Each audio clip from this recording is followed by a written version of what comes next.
So if you missed the DIY automation session that we had, I think it was 2 weeks ago, go watch the recording because this is an area where you can immediately make some tweaks and changes inside of your practice that will allow you to show up better for your clients.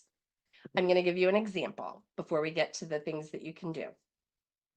During our DIY automation session a couple weeks ago, I shared with you some of the ways that I incorporated Zapier into my practice with my new client onboarding, right? So today's Wednesday. Tuesday, yesterday, I was in calls with clients most of the day. I was working on some very specific tasks that only I can do, first of all, for my clients. I can't, they had to do with my client work. So they were very specific. And while I was doing that work, I had two new clients come on board.